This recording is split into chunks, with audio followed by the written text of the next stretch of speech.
Shall we? Shall we get this pantomime horse of a podcast underway? We better Morning, had. afternoon. Oh, it's afternoon, isn't it? Crikey, I'm losing track of the time, fella. Anyway, It good to is see you. afternoon. Hello, good to Yes. see you. I'm lacking a beer again. I have an empty pint glass on my desk. That's just, I'm useless at that too. I've been so busy. I've got an empty can of Coke and a thing of water, so we'll at least be well hydrated and not at all hungover. I wonder if it'll improve our talking nonsense any. I doubt it. I doubt it. That'd be a first, wouldn't it? Been at this a few years now. So you've been Right. gallivanting around the country this week again?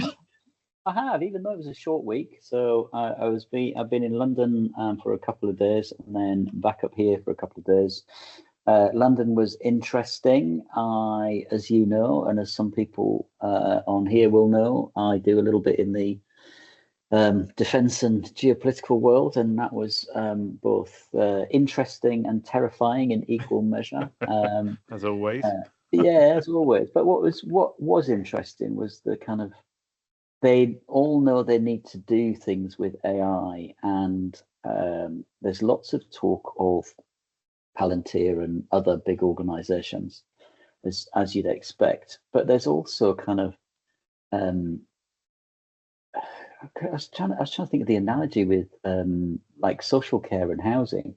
There's lots of people going, but actually, how does that help me on a day-to-day basis do my job? And that's so we got into the RAG conversation. Actually, if it could do these kind of things, the data analytics piece, I think, is really interesting for those guys, because they don't have, from a procurement perspective, if they don't know how much their organizations are spending or on what, or who's got budget for what. And so it's a really fascinating world, and we are not operating in that sector yet, but I don't think it will be long before we are. So and given the state of the world right now, the more we can do to help do good things, the better, I think. So yeah, and then back to relative normality with things around education and other more normal businesses for the rest of the week. So it just does not feel like a 4-day week. So I don't know about you. What have you been up to?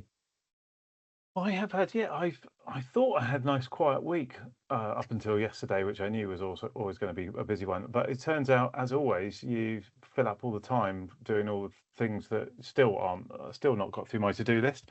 I though had, in fact, you joined me for this conversation with the good folks at Triple Value Impact. I did. Which are a consultancy business looking at, they advise local government on, well, they run some really interesting sessions with local government in particular on helping them think about digital strategies. And they've got a really nice business model, I think, where they kind of work with the customer to do rapid kind of, not just tell them and leave them with a strategy deck, but help them with here's the companies you should be talking to, and here's what you should do with them, etc., etc. So their sort of world, amongst other things, and I'm probably doing them a terrible injustice in summarizing that, but their world really is about needing to understand at quite a deep level what is available for in digital world. And of course, that brings them in towards our KnowledgeFlow platform. And we had a session with 3 of their partners responsible for social health and social work and social care and housing, and really fascinating, because you're always, as you know, of course, we go in front of these people with KnowledgeFlow. We think it is really leading edge and amazing, but you're about to talk to people who might give you a more objective view. And to finish that meeting with them going, that is very impressive, and definitely has quite a lot of uniqueness to it.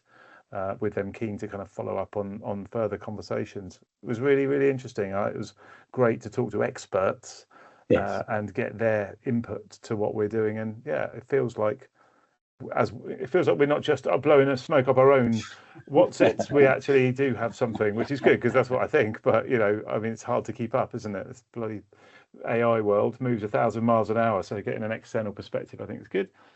I have also been talking, which we might touch on, about liability in AI and AI governance and who's responsible. That's been really interesting. Yeah, we should definitely talk about that. Yes. And then we've got some more customers that we're just onboarding, which has been great. So we are increasing our housing association partnerships by adding a couple to those. So one last week and one more this week. So that's really exciting. Very good. Should we start with the liability thing? Because I think it is one of those really interesting piece. I don't know about you, but I've been inundated in the last couple of weeks with people inviting me to webinars to talk about copyright and AI, and so I don't know if it's just a subject du jour, as it were, but the whole kind of piece about liability for decisions or actions made. There's been a lot recently about certainly cases in the US where the courts have decided that social media companies may be more liable than they originally thought they were going to be. So I think that's really important. And if anybody hasn't read it, there's I'll put a link to a piece from Nate Johns, Nate B. Johns, who did a great piece on parents. You need to talk to your kids about AI. A terrifying stat. I think it might have been in the Guardian this week about one in 5 teenagers think they have an AI relationship, which is I just find incredible if that's true. I must find the source and not defend the Guardian, of course. But yeah, really, really interesting piece where the liability sits. So who were you talking to, and what did they tell you?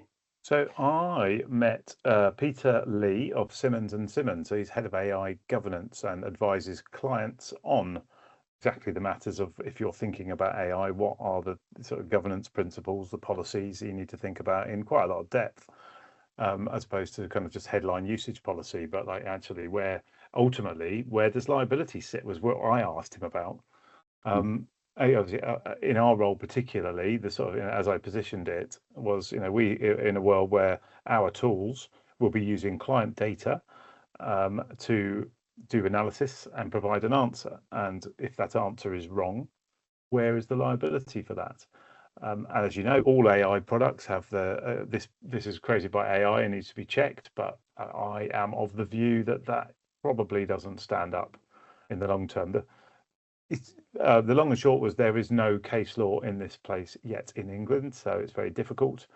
But being able to demonstrate what the protocols you have around it for your own analysis of accuracy and completeness and all the other kind of good stuff that we track, that will be important. And ultimately training for staff in what the likely areas they will need to check and not check, that's helpful, was thought. But it is a real challenge. And I listened to a webinar a while ago on insurance in AI. And I was discussing that with Peter. Because insurers, in theory, they need to know what their liability might be from something in order to price a policy. And the reality of doing that is you need to get under the skin of who is responsible for which parts. And there is no answer still. There is very, very emerging insurance products in this space. The simple answer for an insurer, of course, is to work out how likely it is they're going to get smashed with something, add 30% to the bill, and that's the fee. Which is kind of, that's the basic. But in reality, when you've got multi-layers, you've got sort of OpenAI and Microsoft tools above us. You've got us in the middle doing the processing. You've got client teams and client data driving the answers and interpreting them. There is a grey area about where things fall in that space. And as we talked about, one day there'll be a public hanging, and let's just hope it's not us first. And interesting, the good thing he did say, if I'm a little self-flattering of leading AI, is it's really interesting that you're thinking about this because no one else is, not evidently. The fact that you've built a platform that is designed for privacy and security, designed for accuracy, and are worried about how do you make sure they're as accurate as possible and limit the liabilities. But liability is a way of thinking of it. The reality is we want to kind of minimize what's going on there and be as clear as possible to people about where the risks really are. So it was kind of mildly terrifying and good to be on the journey of it. And the shoring up our monitoring and testing, doing more of that, I think, was the kind of big message I took from it, so that we're doing more automated checking of accuracy really all the time, which we can do more of. So I think that was Where, just on the copyright thing, if mm. a client puts something into KnowledgeFlow that is protected and then creates some output, what's the situation then? Did you touch on that? We didn't talk about, I mean, that is the big area that people think about, really more in the space of OpenAI getting caught out, or any of them, for training on IP that they shouldn't be. And therefore, you're now relying on that for a model that's doing things for you. Are you liable? Are they liable? Who's the liable candidate? Clients bringing their own IP. We didn't talk about it. I think this is an interesting area, though, again, untested to my knowledge, which is if you have the IP rights for some data that you are allowed to use in your business, and there's a lot of models like that, isn't there, where you pay a subscription fee to get hold of stuff and use it. In our tools, you can run that data through our tools, because our tools sit inside your platform. The way we build KnowledgeFlow is inside your. I think we're pretty unique in that model. We're building inside your Azure tenancy. Therefore, if you have the rights to process that, the theory goes you can process it in KnowledgeFlow inside our AI tools. However, and I suspect that is less clear if you are sending it out on a SaaS model to an external AI provider. It's definitely dodgy if you're putting it into ChatGPT. I suspect you are breaching the IPR rights there. But I think the interesting question is, by processing it with AI, are you in breach of anything? Because when people write that in, and I've seen some things where people write in, you're not allowed to process this with AI. What they really mean is, don't give it to ChatGPT, because they don't want it going out into the world and becoming available to everybody. So ours don't do that. So I think there is a really interesting area. My view is, if you have the rights to use the data yourself, then you can put it through KnowledgeFlow, but you probably can't put it through many other AI platforms. Yeah, wasn't it? I was just, as you were talking, I was thinking, wasn't it Bob who said about somebody had heckled him at a session he was doing, and he'd used a book or something, and the lawyer said you can't do that. What was that? Well, I wouldn't. Well, I shouldn't name him for yourself. I don't think you should be. All right, I'll cut that bit out. That's right. Wasn't there somebody? I'd have to move the lip sync as well. I'd have to do. Wasn't there somebody who, a lawyer said, you can't put that book through an AI tool, and even though you've got the license to the book by definition of buying it, unless you have the author's permission to run it through AI, then, and I think that is with a public model, I would agree. I think that is a dangerous area, because you are putting it into ChatGPT's training at that point. Not necessarily, but probably are. Yeah, it's a minefield, and I mean, for us, it's about being transparent. It's about having good monitoring processes in place. But ultimately, it is a bit of a challenge, isn't it? I think it is, and we've talked about this before, I think, but that whole 42001 and 27001 ISO certifications, and how few organisations, certainly in the UK when we got ours, the assessor said that there were probably low hundreds of organisations that had passed. So we've always taken it seriously, and we know that we have to, and I think as long as the team keep on top of that on a regular basis, which I know they do, then hopefully we'll be all right. But useful conversation, and probably one we should pick up on a regular basis about, because those challenges aren't going to get any easier, are they? They're just going to get harder. Well, indeed, and if the EU AI Act is like high risk stuff, which is defined as things that might have an impact on people's lives. There's definitely some of that in some of our tools that absolutely we need to be all over. So it's good to be worrying about it. Although it does keep me awake at night, which is, I guess, a good thing overall. But But Yeah, but you need your beauty sleep, fella. So, don't I just? But that potentially segues into our product of the week. So time to play your jingle in your mind right, hang on a now. second. Got one? Is it Got uplifting it. enough? Yeah. Oh, yeah. No, Well, it's probably definitely bounce. it's a serious kind of jingle Oh, this is this week. a serious one? Oh yeah, I think so. I think it's more, yeah, more minor chords. Okay. Well, it's really in our admin console, which is really, I think that we're spending quite a lot of time at the moment developing the admin side of what we're doing, which is monitoring and being able to pull out useful information. We touched on last week about sort of measuring usage versus measuring outcome and impact. Yeah. And so we're spending more time on that. But the latest thing we've built into the admin console is, drum roll, sentiment analysis of people's interactions, so that we're getting flags when someone goes, "No, I didn't mean that. I meant this," or "That's great." Or Sometimes, worse. yeah, Yeah. worse indeed. Then we'll get a flag of that so that we can start to get on those things earlier than expecting people to actually bring it to us and report it. So be interesting to see how we go with it, but it's great to be able to now get into some of those things that are clearly frustrations for people and be able to look at what's going on and see if there are fixes that we can put in place to do that. So yeah, all of our world of continually trying to get into the what is the impact this has. Yeah.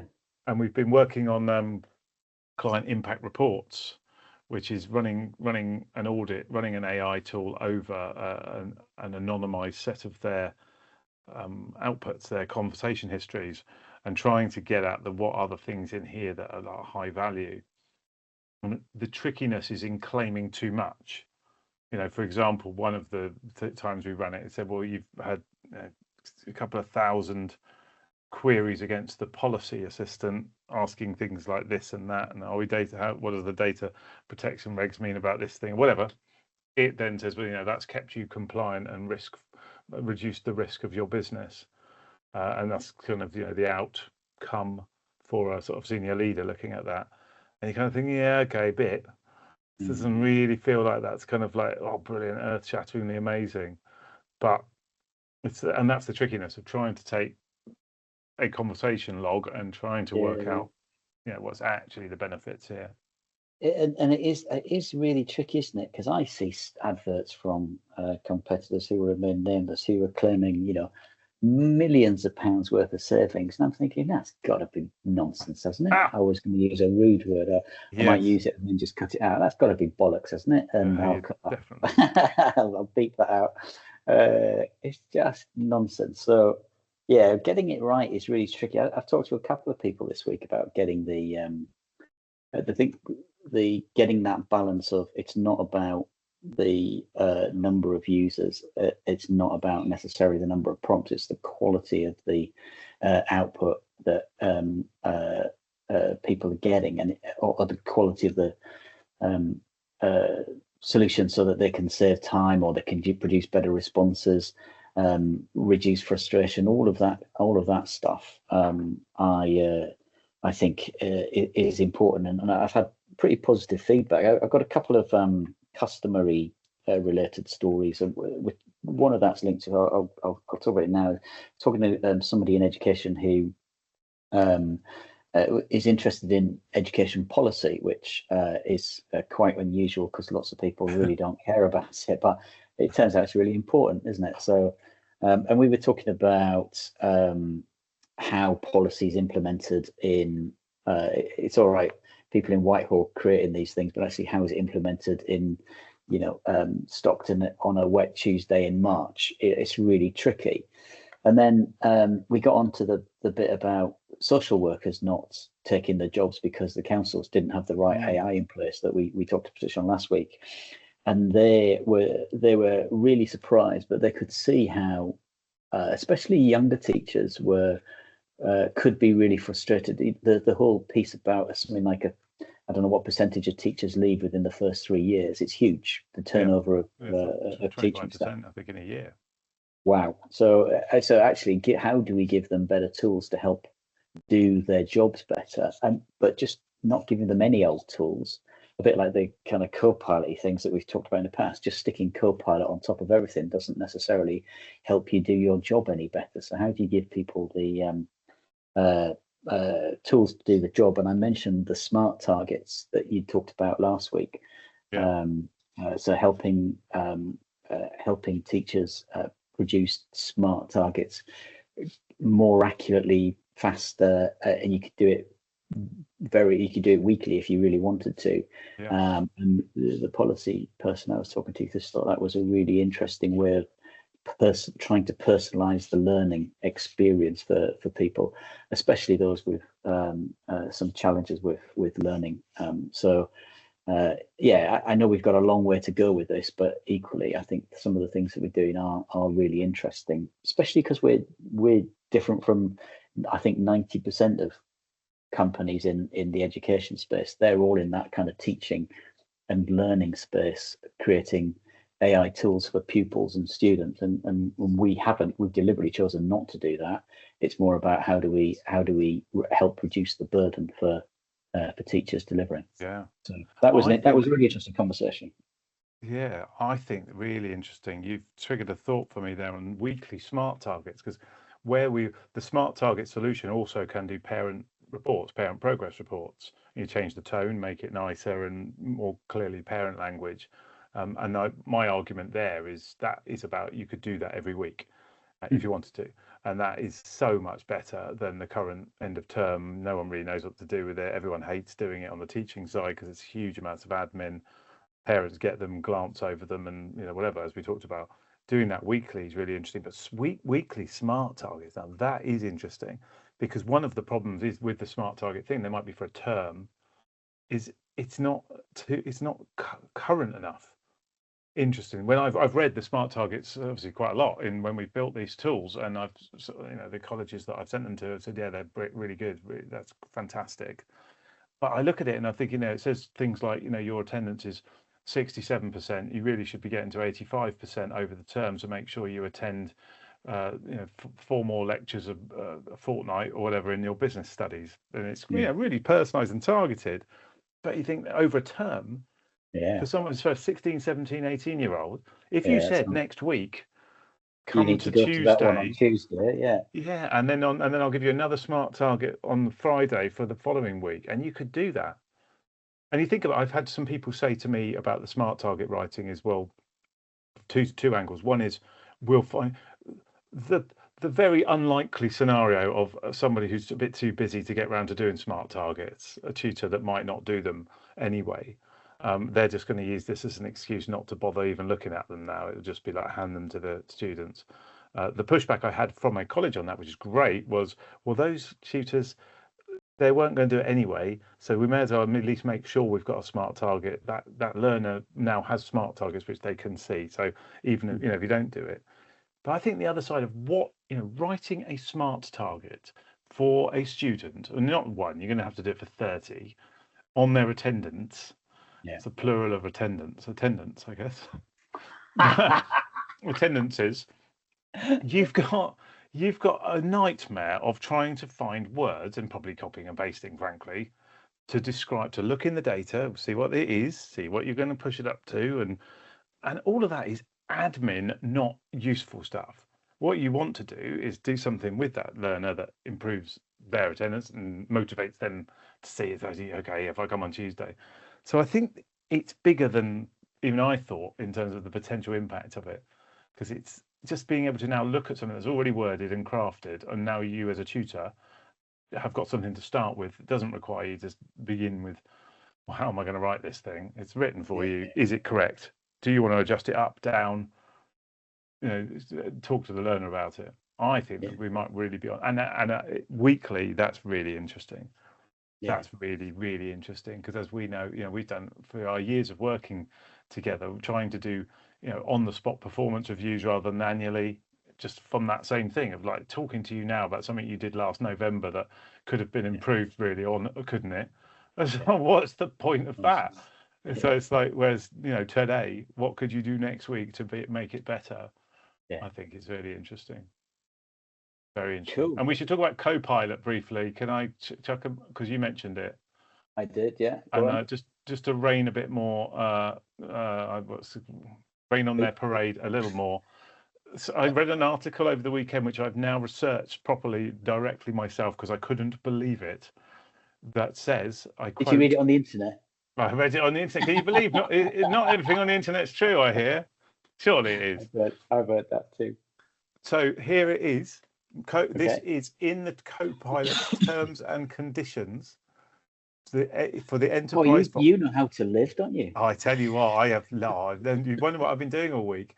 There is, I quote, Copilot is for entertainment purposes only. It can make mistakes and it may not work as intended. Don't rely on Copilot for important advice. Use it at your own risk. That is a verbatim for entertainment purposes only.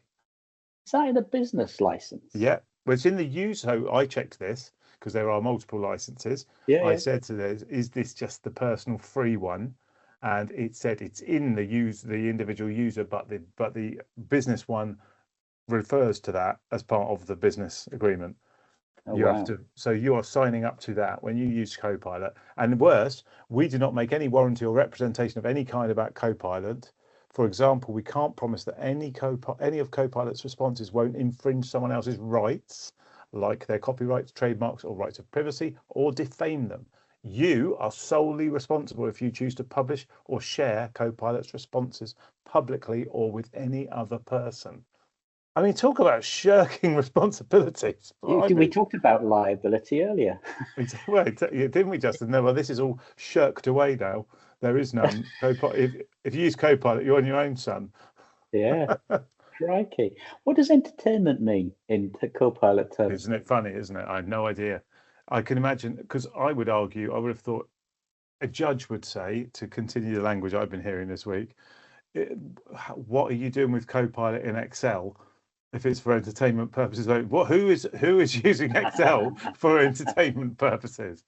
I think I know a couple of geeks. That is true. I won't name them, but they would definitely use Excel as a form of entertainment on a Friday night. Are you coming to the pub? No. Let me just weigh that up against all the other times I came to the pub and my enjoyment scores. It's great. I need a smart Excel stroke pub target on a weekly basis. Hilarious. Wow, really funny. Well, linked to that. Yeah. No, go on. You go ahead. No, I was going to talk about something quite different on costs. So my son, one of my sons, I should say, Oscar, has been working on an agent model, which sounds really interesting. And I'm really encouraging. I think I mentioned it before. And he said to me, so he's got a nice setup, clever. He's cleverly thought about it, that it's in Claude's co-work world. He's got a project manager running 5 agents. The project manager runs on Opus 4.6, which is the really expensive model. Yeah. And the other agents run on cheaper models, which is a nice, sensible idea, so you're not running cost on everything. First thing he said to me was he's asked the project manager to minimize token costs in the tasks that they do. And I thought that kind of put me in a philosophical debate again about, and it's almost back into does AI have a self-awareness and sentience? Because I don't think that prompt would work, because I don't think AI doesn't know it's AI. I mean, there's a whole debate about whether it really does. It doesn't know it's an existing thing. It's just doing a performance task. I don't think it knows anything about tokens that are burning to make it operate. So really interesting. It got me thinking, but he did say though, doesn't it? Can't you just? I mean, my working assumption would be that if you ask it, how do you work, and how do you work with burning tokens, and does this model burn more tokens than that model? So which one is the cheapest? It probably work those things out. It will be able to do it back to you, but all it's going to be doing is sort of reading the internet, for want of a better word, and it's not thinking about it. It is just saying, well, I can see that Opus 4.6 plus this, and so it can give you that judgment. But is it aware that it itself burns tokens when it's doing a thing? and therefore it can think about the tasks you want and then think about how to do that in a more efficient way. Really, I don't know, maybe. I don't want to test it. It's kind of interesting because It is, yeah. but We he should did have a have, go with that. he sets this is amusing. He sets a sort of little limited budget for these things to burn on the API calls, and like $3. Um, and he told me he was very frustrated to find that two of his agents were having an argument and burnt all the money because they got into a row. I've done this and it's brilliant. No, it's not. Yes, it is. I think that's absolutely hilarious. And he did wonder whether there was a wider conspiracy theory of this was Anthropic's way of making money out of you. Kind of like the dodgy stop losses in trading, and like, does it just drop it below your stop loss just to get you out? And then, or is that what's going on here? Is it Anthropic going $3? You say? Yeah, I love that. So he's had to build some. He's built in some walls, sort of firewalls, if you like, between them, so they can't talk to each other. These agents anymore. They can only talk back via the project manager. That's his solution, which is very similar to the business world sometimes, isn't it? Exactly. That's why project managers exist, to try and get things done when two people are arguing. Fabulous. That's hilarious, isn't it? Very good. Interesting. What else is on your mind? Anything? Yeah, just kind of not necessarily to that, but we've talked in the past. I don't know if we've talked on here, but one of the things on my mind is people using AI to get rid of third-party software. And there's been some headline stuff about people like Salesforce taking a hit in the stock market when Claude Cowork came out, and people being able to create CRMs for themselves, and they can create bespokes. And actually, you don't need a layer like Salesforce if you can create just an SQL database that any LLM can read, and then can put the relevant bits together and then output it in the way that you want. So in theory, a lot of that third-party world could be affected. And even just today, I heard about a company in a sector that we don't deal with, but where that had happened, where someone clever internally had used a bunch of tools to basically capture all the information. So they get all the meeting transcripts out of Copilot, out of Teams, stick them in a SharePoint.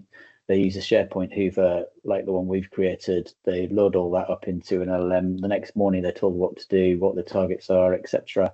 And they're like, well, we don't need to have that software anymore that was running the risk management. We can just do it for ourselves. So fascinating. That's the first example I've heard of in real life, as it were, rather than just the theory of that model. But if that's starting, then we need to think about that for some of our customers, because I can just see that that's just going to be such a big area that people are going to need help with. So really interested, because that actually links to there were two things I had in what I've learned in AI this week. The first one was about vendor lock-in, and there's been lots of talk about Claude Cowork putting another layer on top, a bit like the App Store, so that only skills that are created in there can be used with Claude, and others are locked out. And that and I was thinking about it in more historical terms, because I'm old. I'm nearly 60, don't you know? And I was thinking about it's the whole Windows Mac debate, and you're a Mac user, I'm a Windows user. The whole iPhone, Android, so there are historical precedents for this kind of vendor lock-in, but it creates long-term consequences. So do you have to choose between OpenAI and Anthropic or Gemini? What happens if you do? And if they do go down that route of actually you only need one database, and we can call everything else from that, then what are the implications? I'm mainly thinking about it from an SME level, because you can imagine a big enterprise organization's got huge IT staff. But if you're a housing association or a local authority or a small business in whatever sector, then those things are going to become extremely difficult. But they're also going to become extremely expensive, and you can just see the potential for price increases across it. But I remember when we first started doing cloud computing in education, and nobody wanted to sign up to it because we're like, it's an open-ended checkbook. I'm not giving them. And there were lots of mistakes made. I remember one multi-academy trust saying, well, we need to migrate these 3 terabytes of data. It's just like, well, actually, how much of that was the last time you accessed some of that stuff? And do you really need it in the cloud, or are there other smarter ways? And we need to get smarter. We've talked, come back to your point that your boy talked about token burn. How do you manage the token burn? How do you limit the token burn? How do you keep the cost down for people?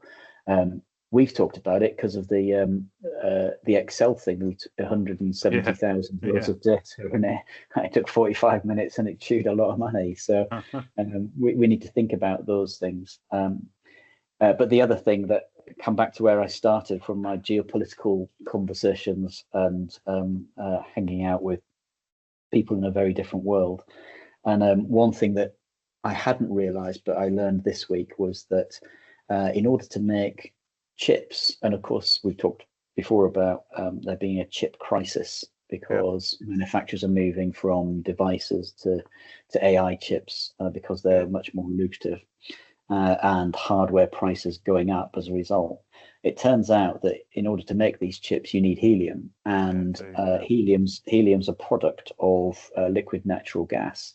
And a third of the world's helium is made in Qatar and can't get out of the Strait of Hormuz at the moment.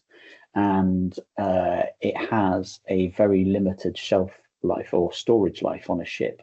So if it's in a storage ship, after 40 days, it starts to deteriorate. So unless they can get what's already stuck into places like Taiwan, then soon there's going to be a shortage of helium to produce chips, which is going to drive the prices even higher. So there's not a lot I can do about it from a leading AI perspective, but I do think understanding what's going to cause those prices and just helping people understand that those prices are going to start to come, because if we see that, then we're going to have no choice but to pass those costs on to our customers, and there we get into conversations about what's affordable, what's sensible. We try and, as you know, we try and keep our prices low and sensible, but there's inevitably going to be price increases, and people just need to be aware of that. And then you have to balance the business risk against the reward of investing in these solutions. So it's really tricky. It is challenging, and there's a lot of I was reading some articles about the loss.